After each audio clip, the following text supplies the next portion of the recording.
ದಾವಣಗೆರೆ ದಕ್ಷಿಣ ವಿಧಾನಸಭಾ ಕ್ಷೇತ್ರದಲ್ಲಿ 85,000ಕ್ಕೂ ಅಧಿಕ ಮತದಾರರು ಅಲ್ಪಸಂಖ್ಯಾತರು ಇದ್ದಾರೆ. ಹಾಗಾಗಿ ಅಲ್ಪಸಂಖ್ಯಾತರಿಗೆ ಈ ಬಾರಿ ಟಿಕೆಟ್ ಕೊಡಬೇಕು ಅಂತ ಹೇಳಿ ಪಟ್ಟಣ ಹಿಡಿದಂತ ಜಮೀರ್ ಅಹಮದ್ ಖಾನ್ ಅವರು ಇದೀಗ ಏನು ಸಮರ್ಥ್ ಅವರಿಗೆ ಟಿಕೆಟ್ ಆದ ನಂತರ ಅಲ್ಲಿಂದ ಒಂದ್ ರೀತಿ ಅಂತರವನ್ನ ಕಾಯ್ದುಕೊಳ್ತಾ ಬರ್ತಾ ಇರುವಂತದ್ದು. ಈಗ ಕಾಂಗ್ರೆಸ್ ನಲ್ಲಿ ಭುಗಿಲೆದ್ದಿರುವಂತಹ ಆಕ್ರೋಶ ಏನಂದ್ರೆ ಸ್ವತಃ ಜಮೀರ್ ಅಹಮದ್ ಖಾನ್ ಅವರ ತಲೆದಂಡ ಆಗೊಮ್ಮೆ ಏನಾದ್ರೂ ಕಾಂಗ್ರೆಸ್ ಪಕ್ಷ ಅಲ್ಲಿ ಏನಾದ್ರೂ ಸೋತ ಪಕ್ಷದಲ್ಲಿ ಜಮೀರ್ ಅಹಮದ್ ಖಾನ್ ಅವರ ವಿರುದ್ಧ ಅಂದ್ರೆ ಅವರ ತಲೆದಂಡಕ್ಕೆ ಇದೀಗ ಕಾಂಗ್ರೆಸ್ ನಲ್ಲಿ ಒಂದು ಬಣ ವಾಯ್ಸ್ ರೈಸ್ ಮಾಡ್ತಾ ಇರುವಂತದ್ದು. ಈ ಕುರಿತು ಮಾತನಾಡ್ತಾ ಹೋಗೋಣ. ಸರ್, ಎಲ್ಲೋ ಜಮೀರ್ ಅಹಮದ್ ಖಾನ್ ಅವರು ಅಲ್ಪಸಂಖ್ಯಾತರಿಗೆ ಟಿಕೆಟ್ ಆಗ್ಲಿಲ್ಲ, ಆ ಸಂದರ್ಭದಲ್ಲೂ ಇಂದ ಈಗಿನವರೆಗೂ ಕೂಡ ಸಂಧಾನ ಕಾರ್ಯ ಆಗಿರ್ಬೋದು ಅಥವಾ ಪ್ರಚಾರ ಆಗಿರ್ಬೋದು ಅಥವಾ ಏನು ನಾಮಪತ್ರ ಸಲ್ಲಿಕೆ ಎಲ್ಲದರಲ್ಲೂ ಕೂಡ ಅವರು ಒಂದ್ ರೀತಿ ಹಿಂದುಳಿತಾ ಬರ್ತಾ ಇರುವಂತದ್ದು.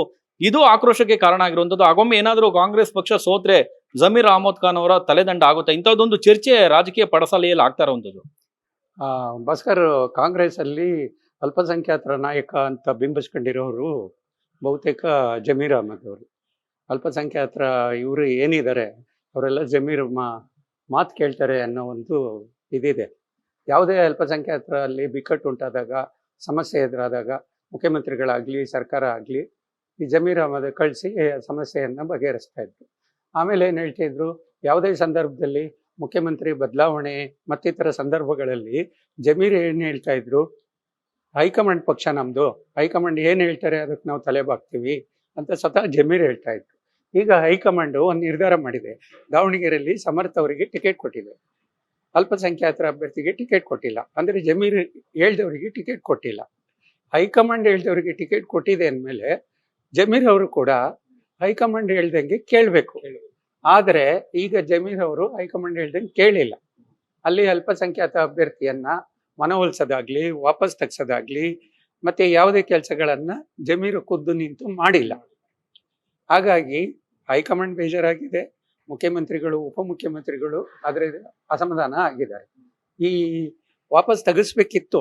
ಆಕ್ಚುಲಿ ಹೈಕಮಾಂಡಿಗೆ ಬೆಲೆ ಕೊಟ್ಟಿದ್ರೆ, ಜಮೀರ್ ಅವರು ಹೈಕಮಾಂಡಿಗೆ ಬೆಲೆ ಕೊಟ್ಟಿಲ್ಲ ಅಂತ ಕಾಣುತ್ತೆ.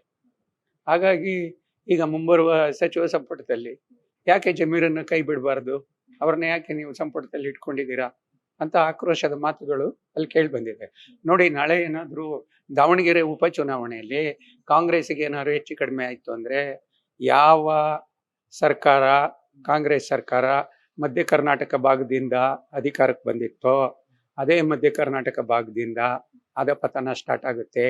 ಯಾವ ಅಹಿಂದ ಮತಗಳು ನಮ್ಮ ಪರವಾಗಿ ಇದೆ ಅಂತ ಹೇಳ್ತಾ ಇತ್ತೋ ಈಗಲೂ ಹೇಳ್ತಾ ಇದೆಯೋ, ಅಕಸ್ಮಾತ್ ಏನಾದರೂ ರಿಸಲ್ಟ್ ಹೆಚ್ಚು ಕಡಿಮೆ ಆದರೆ ಅಹಿಂದ ಮತಗಳು ಕಾಂಗ್ರೆಸ್ಸಿನ ಪರವಾಗಿ ಇಲ್ಲ ಅನ್ನೋದು ದಿಕ್ಸೂಚಿ ಆಗುತ್ತೆ.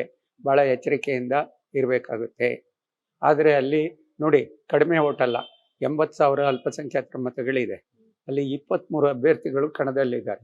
ಈ ಓಟ್ ಏನಾದ್ರು ಚೆದರಿ ಹೋದರೆ ಏನು ಇವರು ಮತ ಬ್ಯಾಂಕು ಅಂತ ಅಂದ್ಕೊಂಡಿದ್ದಾರೆ, ಟೇಕನ್ ಫಾರ್ ಗ್ರಾಂಟೆಡ್ ಅಂತ ಅಂದ್ಕೊಂಡ್ಬಿಟ್ಟಿದ್ದಾರೆ ಕಾಂಗ್ರೆಸ್ ಅವರು. ಮತ ಬ್ಯಾಂಕು ಅಂತ ಅಂದ್ಕೊಂಡಿದ್ದಾರೆ. ಮತ ಬ್ಯಾಂಕು ಛಿದ್ರ ಆದರೆ, ಹೆಚ್ಚು ಕಡಿಮೆ ಫಲಿತಾಂಶ ಆದರೆ ಕಾಂಗ್ರೆಸ್ನ ಅಧಪತನ ಶುರುವಾಗುತ್ತೆ. ಇದು ಎಚ್ಚರಿಕೆ ಇರಬೇಕು. ಅದಕ್ಕಾಗಿ ಜಮೀರ್ ಮೇಲೆ ಅಸಮಾಧಾನ ಮತ್ತು ಆಕ್ರೋಶ ಶುರು. ಎಲ್ಲ ಒಂದ್ ಕಡೆ ಜಮೀರ್ ಅಹಮದ್ ಖಾನ್ ಅವರು ಮಾಡ್ಬೇಕಾಗಿರುವಂತ ಕೆಲಸ ನಿನ್ನೆ ಸಲೀಂ ಅಹಮದ್ ಅವರು ಜೊತೆಯಲ್ಲಿ ರಿಜ್ವಾನ್, ಶಾಸಕ ಶಿವಾಜಿನಗರದ MLA ರಿಜ್ವಾನ್ ಅವರು ಹೋಗಿ ಮಾಡಿದ್ರ ಅಂತ ಹೇಳಿ ಸಂಧಾನ ಕಾರ್ಯಕ್ಕೆ ನಿನ್ನೆ ದಾವಣಗೆರೆಗೆ ಹೋಗ್ತಾರೆ. ಇಲ್ಲ, ಅದೇನಾಗಿದೆ, ಜಮೀರ್ ಅಹಮದ್ ಕೇರಳಕ್ಕೇನೋ ಹೋಗಿದ್ದಾರೆ ಅಂತ ಹೇಳ್ಬಿಟ್ಟು ಇತರೆ ಮುಸ್ಲಿಂ ಮುಖಂಡರನ್ನ ಅಲ್ಲಿ ಕಳಿಸಿದ್ದಾರೆ.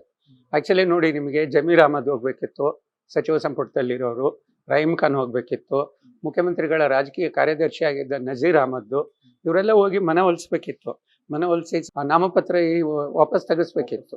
ಆಮೇಲೆ ಇನ್ನೂ ಏನು ಕಾಲಾವಕಾಶ ಮೀರಿಲ್ಲ, ಅವ್ರನ್ನ ಕಣದಿಂದ ಹಿಂದೆ ಸರಿಸಿ ಅಭ್ಯರ್ಥಿ ಪರವಾಗಿ ಪ್ರಚಾರ ಮಾಡಲಿಕ್ಕೆ ಮಾಡಿಸ್ಬೋದು. ಈಗ ಅವಕಾಶ ಇದೆ, ಆ ಕೆಲಸ ಮಾಡಬೇಕು. ಬಟ್ ಇವರು ಏನು, ನಮ್ಮ ಸಮುದಾಯ ಗಟ್ಟಿ ಇದೆ, ನಮ್ಮ ಸಮುದಾಯಕ್ಕೆ ಅನ್ಯಾಯ ಆಗಿದೆ ಅಂತ ತೋರಿಸ್ಕೊಳ್ಳೋಕ್ಕೆ ನಾವು ಸ್ಟ್ರಾಂಗು, ನಾವು ಶಕ್ತಿ ಇದೆ, ನಾವು ಅಷ್ಟು ಓಟ್ ಇದ್ರು ನಮ್ಗೊಂದು ಸೀಟ್ ಕೊಟ್ಟಿಲ್ಲ ಅಂತ ತೋರಿಸ್ಕೊಳಕ್ಕೆ ಅಂತ ಮಾಡ್ತಾ ಇದ್ದಾರೆ ಇರ್ಬೋದು. ಆದರೆ ಕಾಂಗ್ರೆಸ್ ಪಕ್ಷ ಕಂಪೋಸಿಟ್ ಮಾಡಿದೆ. ನೋಡಿ, ನಿಮಗೆ ಬೊಮ್ಮಾಯಿ ಅವರು, ಮಾಜಿ ಮುಖ್ಯಮಂತ್ರಿಗಳು ಬೊಮ್ಮಾಯಿ ಶಿಗ್ಗಾಂವಿ ಕ್ಷೇತ್ರದಲ್ಲೇ ಅವ್ರಿಗೆ ಟಿಕೆಟ್ ಕೊಟ್ಟಿತ್ತು.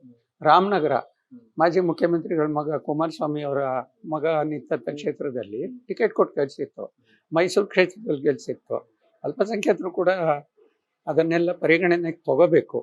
ಆದರೆ ಅಲ್ಲಿ ನಾವು ಒಂದು ಕ್ಷೇತ್ರದಲ್ಲಿ ಹೆಚ್ಚಿದ್ದೀವಿ ಅಂತೇಳಿ ಹೈಕಮಾಂಡ್ಗೆ ವಿರುದ್ಧವಾಗಿ ಸಡ್ಡು ಹೊಡೆದು ನಿಂತ್ಕೊಂಡ್ರೆ ಪರಿಸ್ಥಿತಿ ಕಾಂಗ್ರೆಸ್ಸಿಗೆ ವ್ಯತಿರಿಕ್ತವಾಗುತ್ತೆ. ವ್ಯತಿರಿಕ್ತ ಆಗುತ್ತೆ ಸರ್. ಈ ಎಲ್ಲ ಬೆಳವಣಿಗೆಗಳನ್ನು ಕೂಡ ಸೂಕ್ಷ್ಮವಾಗಿ ಗಮನಿಸ್ತಾ ಇರ್ತಾರೆ ಜಮೀರ್ ಅಹಮದ್ ಖಾನ್ ಅವರು.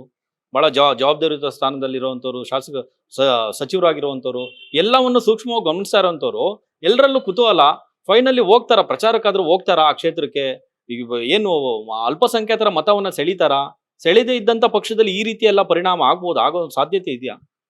ನೋಡ್ಬೇಕು ಖಂಡಿತ ಏನಾಗುತ್ತೆ ಅಂತಂದ್ರೆ, ಈಗ ಅಲ್ಪಸಂಖ್ಯಾತರ ಕ್ಯಾಂಡಿಡೇಟು ಈಗ ಕಣದಲ್ಲಿದ್ದಾರೆ.